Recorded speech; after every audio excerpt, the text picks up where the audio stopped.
Hi and welcome to my channel. So since the biggest reveal last month confirming that net migration in the UK is the highest it's ever been in the history of this country, the current government has been very concerned about these numbers, and so to kind of cement their position in power and in politics, they are looking for all ways of cutting down the number of people coming to the UK or the number of overseas workers and students coming to the UK and remaining in this country. So in today's video, I'm going to be talking specifically about how much you have to be earning, how much you have to be paid for you to be able to get visa sponsorship in the UK, because this is something that is very, very crucial. So if you're new to my channel, obviously you're welcome. If you are a returning subscriber, I appreciate your time. I do hope that you're using this information in order to guide your decision making. That's why I share this update, because depending on where the government is going, that should be guiding and leading your own decision making, whether you're already in the UK or you're still out of this amazing country, or you're watching and looking out for this information on behalf of your family members. It really doesn't matter. So if you haven't joined this family, by the way, take this opportunity right now to hit the subscribe button so that you're the first person to be notified every single day when I drop a new video on here. And so what are we talking about? Long story short is that the higher the amount of money you have to earn, the lower the chances of getting visa sponsorship, which means that if you increase how much money you have to earn in order to get visa sponsorship, by default, you're going to get fewer people coming to the UK, because UK employers would rather get people that are already in the UK than get overseas candidates if they're paying a lot. Also, many of those jobs that pay a lot of money don't really recruit overseas anyway, which means that I'm going to be telling you the impact of this new rise and change. How is it going to affect you as a person? So by the way, I do have a free newsletter. I've dropped a link in the comment section below where I share information about free visa sponsorship opportunities to move to the UK or to switch your visa if you're already in this beautiful, amazing country. I share info about work from home jobs as well, side hustle ideas that you can get started so that you can earn extra money in order to supplement your income. Because look, the truth about the matter is that we go on about these visa sponsorship jobs, they are very low paid. The whole point is that they get you into the building and you have access to other opportunities where you can progress. And again, that is where career progression comes in. So I share lots of info as well about career progression opportunities to progress in the UK. Because look, for me, it's not only about getting to the UK. That's not an achievement in itself. It's what you do with yourself once you get to this country that is ultimately going to make it either worthwhile or a waste of your time and a waste of valuable opportunities and just resources, if I can put it that way. So if you join my newsletter, like I've said, it won't take you 20 seconds to join. You drop your name and email and you're part of it. I send that info directly to your inbox. You're also going to find my contact details on there. There's my WhatsApp number, there's my email address. So if you're sat there and you're thinking, oh my God, Melvis is jumping about this, I'm thinking about XYZ, then please do get in contact with me ASAP. Because look, time waits for nobody. I know people that 1 year ago, so that was last year, they were sat there thinking, oh, I want to move to the UK, can I get started, can I not? And laws have changed, things have changed, and those people are no longer able to move now with the same terms that were available. So every day that you're wasting time, every day that you're letting go of opportunities, things are changing. And let me tell you, things are changing for the worse. So if you want to move or you're in the UK looking to switch, you need to be acting immediately, because if you don't, like I'm saying, the laws are only changing for the worse. So it's up to you, by the way. And if you're watching this and you've got any challenges, do leave a comment in the comment section below. What is your situation? Are you planning to move? Have you applied for jobs? Have you got any feedback? Are you already in the UK? What visa do you have? What are you looking for? What's your overall goal now? What's your main objective? What is that thing that you're laying on your bed at night and you're thinking, oh my goodness, Melvis, what about XYZ? Do leave that in the comment section below. Share that in the comment section and I'll be able to join you there and just give some more info. So what is the first point really that we should talk about? How much money? So currently, to get a skilled worker visa in the UK, obviously for those jobs that are not on the shortage occupation list, you've got to be earning £26,200, and this has been increased significantly from when I first moved to the UK, for example. So the government is currently planning to take this up to £38,000. Look, that's a difference of over £10,000 per year. Like, I'm asking you this, how many jobs have you seen that are offering visa sponsorship and that are paying over £38,000? So again, we're going to be exploring some of these opportunities, looking at the impact that this has and what you can do in order to increase your chances. Also, if you're somebody who's got no qualifications, you've got no experience, you're looking at moving to the UK, which jobs should you be considering? And also, if you're watching this and it's our first time meeting, obviously you're welcome here. My name's Melvis. I work as an advanced nurse practitioner for the NHS. So, I work for the National Health Service. I started my UK journey as a carer in a nursing home. I've done domiciliary care, I've done support work, I've done living care, I've done all sorts of carer jobs before I studied nursing in the UK. I've gone on to do 2 apprenticeships and now I work in the most senior clinical nursing position. And that's why I'm so passionate about these opportunities and career progression, because this is the path that I have walked. These are the jobs that I have had. This is the pathway that I've taken. So again, I have a private career coaching program where I offer personalized guidance so I can support you to get those UK visa sponsorship jobs ASAP. Look, my coaching program is not a walk in the park. It is for people that are willing to immerse themselves in the process. You're keen to be part of the journey. You're keen to get legit UK jobs. So it may take you a month, it may take you 2 months, it may take you 3 months to get a job if you join that program, but you know that you're getting a legit job where you're going to have a job to do and they're going to have hours to offer you. Because look, there's no other way out. Don't be tempted to take the easy or the seemingly easy path, because the truth is it's going to come back to bite you in the, let me not say in the word actually. So if you want to join my coaching program, like I've said, you're going to get that tailored individualized guidance. It's only for the top 1% of people, because I know that 99.9% of people on YouTube and in the world are not going to do anything about their goals. So if you're part of the 1% like me, keen on investing on yourself, your career progression, your personal and professional development, then you can join that coaching program. Again, you're going to find a link in the description box below or the about section of this YouTube channel, or check my newsletter. Obviously, get in contact with me and I'm able to provide you more information, answer any questions that you may have about the program, and just to give you that clarity. But like I've said, it is not an easy option, because you need to be able to apply for the jobs. You need to understand what the process is about. You need to immerse yourself in the journey, and you need to do what is right in order for you to get the job properly and do the work that you're recruited to do. So that's what I'm all about. And like I was saying, I was just thinking about actually with this new salary requirements and thinking especially about nursing, because as you know, well, if you don't know now, I'm telling you, the plan for 2024 is that nurses are going to be removed from the shortage occupation list.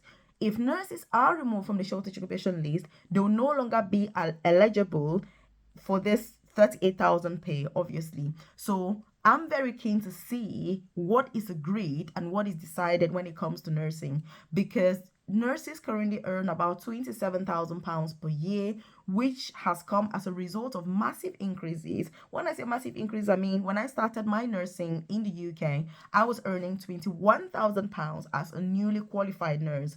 Now that is a pay for carers. When I was a carer back then, my pay was £16,000 per year. So you can see that it's crazy, but that's how much I was earning when I started 13 years ago in the UK as a carer. It was £16,000 full time per year, which is why I was like, look, there's no way I'm going to be stuck here. I need to do more to earn more money. And so I did nursing for 3 years, and that only took me to 21,000. Sick and crazy. So what is going to happen when it comes to nurses? I'm very keen, because if nurses are removed from the shortage occupation list and the salary threshold is increased to 38,000, nurses will not be eligible to apply and move to the UK and get a UK visa, because the salary requirement for nurses is not going to meet the threshold of 38,000, which is why nurses were added on the shortage occupation list, because when the amount was 26,000 and nurses were earning, I don't know, 24, 25,000, they couldn't get a visa. So it had to be added to the list. The same thing with carers. So what should you therefore do, by the way, if you're in that dilemma, you're thinking, but I want to move to the UK, what's the best option? Of course, you're right. And by the way, if you're watching this and you're enjoying this content, hit the like button. It lets me know you enjoy content like this, and obviously I should do more. Also share this with your loved ones, colleagues, family, friends, so that they're aware of these opportunities, they're aware of these updates, they're aware of these changes. Because the truth is, as much as we may not agree with most or all of these changes, we've got to know what they are, because those changes are going to have huge consequences and massive impact on us. Also, your decision making should be based on what these changes are, which means if the government is gravitating right, you should be gravitating right. If the government is gravitating left, you should be gravitating towards the left. It's not about you saying, who cares about what the update is? I'm going to carry on my thing. No, because there are some jobs that, in fact, visa sponsorship jobs are as a direct result and consequence of government policy, which means if the policy changes today, everything changes. And so that's why it's important that you get these changes and not only take them very superficially, but that you actually digest them and then act based on them. So there are still some jobs, obviously, in the UK that pay, a lot of money that would still be eligible for this pay. For example, if you're looking at the non-clinical healthcare jobs, for example, I shared one this morning actually. So if you haven't watched the video that I've posted on YouTube before this video, then you should go back and watch it, because that job pays from £39,000 per year, which means even if the government increases the pay to 38,000, that job would be eligible. And it's one of the non-clinical jobs, in the UK, which means these are some of the jobs that anybody can apply. You're working within a healthcare setting, but you don't have direct patient contact. So if you're somebody who is hey, Melvis, I'm not a nurse, I'm not a doctor, I don't want to work as a carer, what can I do? These are some of the opportunities you can pursue. I've shared endless opportunities on this channel. I offer personalized guidance through my coaching program to get these jobs, because these are jobs that are, offered by the NHS. But if you don't have that knowledge on how to apply, it can be very, very difficult to successfully get visa sponsorship, because the interviews are very specific to the job. They are very full on. They are very, very, you need to know what you're talking about, basically. If you just turn up, there's going to be like very low chances of getting the job. So you need to be aware of that and do watch those videos that I've done about those opportunities. But if you need me to support you with that, then obviously do feel free to join my private coaching program or get in contact with me. Like I said, if you check my newsletter in the comment section and join the newsletter, it's completely free. I send that info directly to you. You're also going to find my contact details on there, and then if you get in contact with me, I can provide you with more information as needed. But, it is what it is. So carer jobs, what is the position of this and how is it going to affect this? Obviously, the recommendation is that carer jobs should remain on the shortage occupation list come 2024. So that is good news. And all these changes are going to put a lot of pressure on carer jobs next year, because many of these people that are applying for jobs that are currently paying, say, 26,000 to get a skilled worker visa, if it's increased to £38,000, then by default, more people would turn to carer jobs because of the low salary threshold. And the competition, like I've said, to apply for these jobs is going to be so, so massive. If you think it's bad now, it's going to get a lot worse. So again, these are some of the things we should be reflecting on.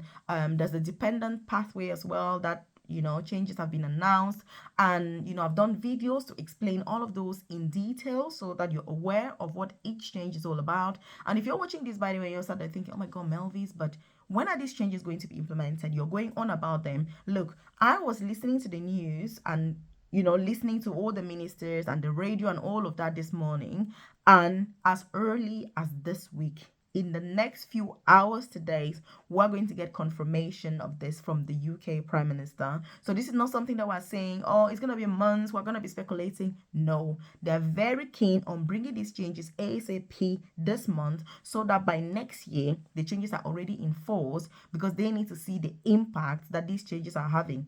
Obviously, the impact that they want is that it reduces the number of people coming to the UK, because they're not happy seeing that so many people came to the UK, but worse still, that these people that came to the UK brought almost 2 times, 3 times the number of dependents with them than themselves. So again, this has led to a disappointment, obviously.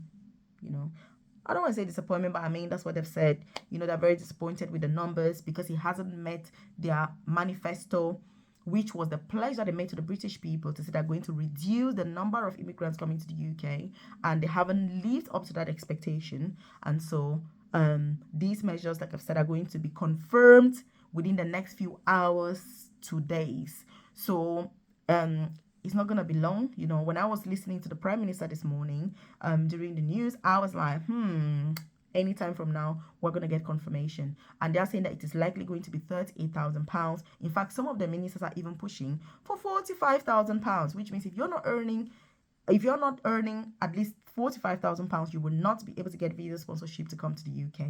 It's going to be very unfortunate, very unrealistic. 38,000 is bad enough, but 45 is even worse.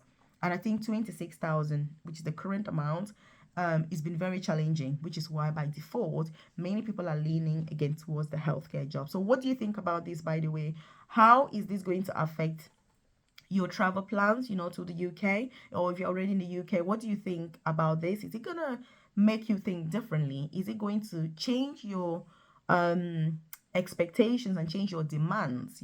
If you're one of those people that's been, oh, career jobs are not for me, are you considering them right now? But like I've said, these are the things that you need to be reflecting on. These are the points that you need to be thinking about, because it's your duty as a candidate to make sure that you're going for the best opportunities for you and your family, and you're going for those jobs that are not only going to give you a permanent visa in the UK, but are going to enable you to move with your family. Because otherwise, for many of us, what's the point? If you can move to the UK, stay permanently, and your family cannot join you, it doesn't make any sense for many of us. Because the whole point moving is that we can better support our families, our kids, in order to grow in this country and to take advantage of the amazing opportunities that this country has to offer. So I do hope that, as soon as, by the way, that confirmation is made, I'm going to be bringing that info to you. If the final amount is 38,000, obviously it's not going to be a surprise to you because you watch this video and now it's expected. That's the whole point. And that's why the government starts to brief the people, so that when confirmation is made, it's not a surprise. It shouldn't be a surprise. It should be something that is expected. So I'll let you know and keep you updated as soon as the confirmation is made, which, like I've said, is going to be within the next few hours to days, but ideally within this week. So check out this other video that I've linked up here, just to tell you the jobs that will be offering free visa sponsorship in 2024. All 8 jobs are linked in this video right here. Just have a look at it.